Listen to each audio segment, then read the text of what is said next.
il fut assassiné avec 2 de ses compagnons. Voici ce que fut le dernier jour officiel de Patrice Emery Lumumba, en date du 17 janvier 1961.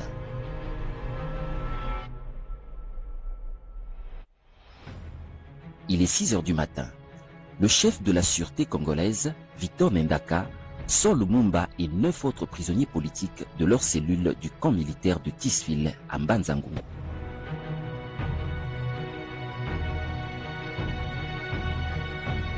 Nous sommes à 150 km de Léopoldville. Une nouvelle mutinerie éclate et certains craignaient la libération de Lumumba et ses fidèles collaborateurs, tous aux arrêts pour avoir rejeté la révocation de Patrice Emery Lumumba comme Premier ministre.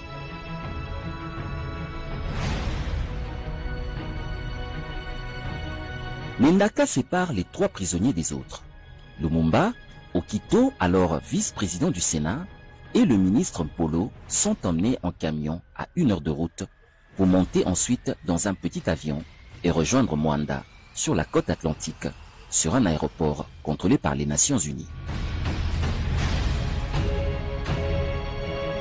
Destination de l'avion, Elisabethville, au Katanga en sécession, Ferdinand Kazadi et Jonas Nukamba, 2 membres du collège des commissaires mis en place en septembre par le colonel Mobutu, après son coup d'État, ont quitté Léopoldville pour Mwanda.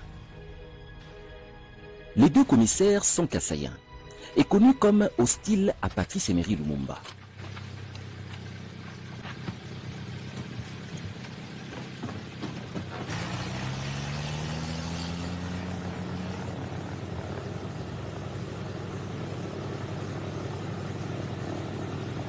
Les prisonniers montent à bord avec les 2 commissaires et une escorte de 3 soldats. Le pilote reçoit l'ordre de joindre Elisabethville, la capitale du Katanga en sécession.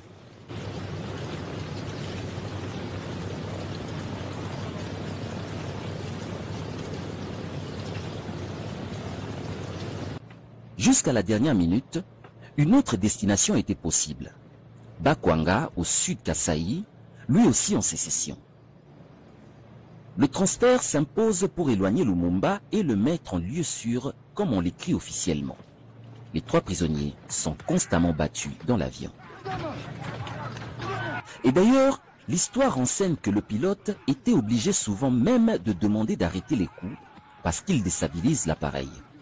Le DC-4 annonce son arrivée et atterrit peu avant 17 heures. Ce fut une bonne et agréable surprise pour le leader katangais Moïse Tshombe. Le président du Katanga en sécession, Moïse Tshombe, avait accepté le transfert la veille, sous condition, mais il ne s'attendait pas à une arrivée aussi rapide. Le pouvoir central à Léopoldville le prend de vitesse et le met au pied du mur. Il faut se débarrasser de Lumumba. Le ministre katangais de l'Intérieur, Godefroy Munongo, est au pied de l'avion avec une escorte armée d'une centaine d'hommes et un blindé léger. Plusieurs agents belges sont présents. Des soldats des Nations Unies assistent à la scène. Les 3 hommes sont amenés sans ménagement dans une villa réquisitionnée, la maison Brouez. Ils sont très violemment frappés et battus à plusieurs reprises par les mercenaires ou des agents belges, par des ministres katangais et, selon certaines sources, par Tshombe lui-même. Les ministres katangais délibérèrent en conseil pendant 1 heure et demie. Ils boivent beaucoup de whisky. Il y avait sans doute déjà un consensus sur le projet de tuer Lumumba. Reste à décider comment. La décision collective est prise avant 20 heures. Un convoi quitte la villa Brouez vers 20h30 et part à 50 km de là avec un peloton de gendarmes katangais sous les ordres du capitaine belge Gatt, officier mercenaire de la sécession, et s'arrête près d'une savane boisée. Le commissaire de police belge Verscheur est lui aussi présent avec 2 autres agents belges au service du Katanga. Les Belges, ce soir-là, sont des exécutants et le ministre Munongo dirige toute l'opération. Tshombe et 4 ou 5 ministres katangais assistent aux exécutions.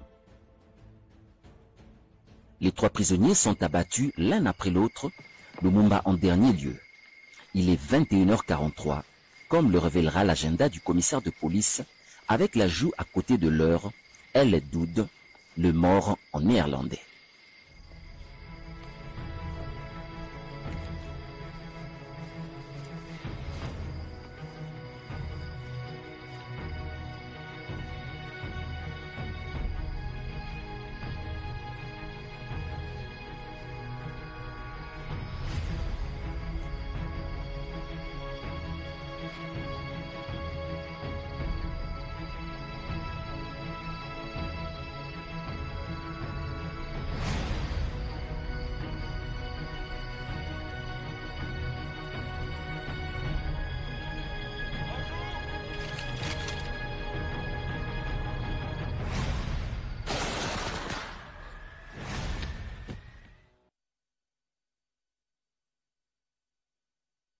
L'arbre auquel il a été adossé est encore marqué aujourd'hui des très nombreux impacts de balles.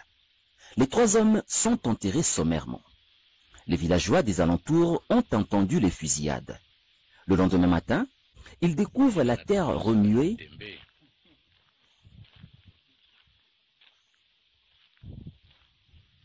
Les officiels veulent cacher les assassinats et veulent éviter un éventuel culte autour des 3 cadavres si la vérité était connue. Le travail s'est fait précipitamment. Ils sont partis, mais en abandonnant un bout de pied des Patrice Emery Lumumba. Les derniers corps qu'on a jetés dans la tombe commune, son bout de pied était resté dehors. 2 policiers belges sont chargés de la sinistre besogne de faire disparaître les 3 cadavres en les découpant et en les détruisant dans de l'acide. L'un d'entre eux, Gérard Soit, emporte comme un trophée 2 dents de Patrice Emery Lumumba. On les a pris et on les a découpés en morceaux et on a fait disparaître tout ça. Mais cela ne vous laisse pas indifférent. Non, ça m'empêche de dormir. Après la visite de De Witt, je n'ai plus pu dormir. De nombreuses versions de cette journée ont circulé pendant 40 ans, avec des récits parfois romancés, souvent contradictoires.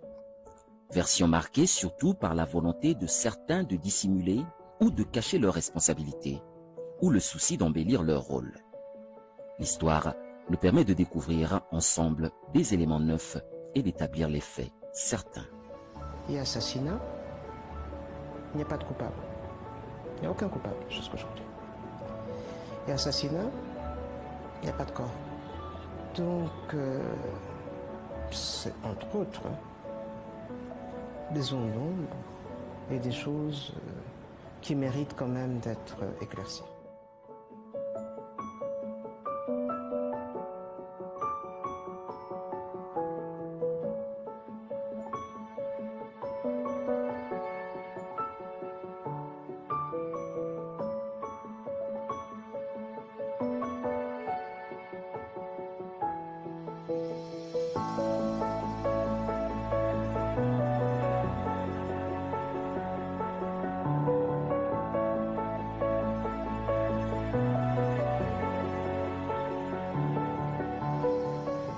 Tu es mort la tête haute, la foi inébranlable et la confiance profonde dans la destinée de ton pays.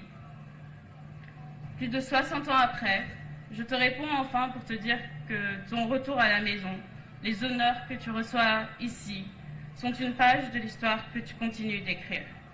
Vous êtes pour nous, nationalistes congolais, et pour les peuples progressistes disséminés ailleurs dans le monde, le symbole de la lutte pour la liberté, l'indépendance et la souveraineté des peuples.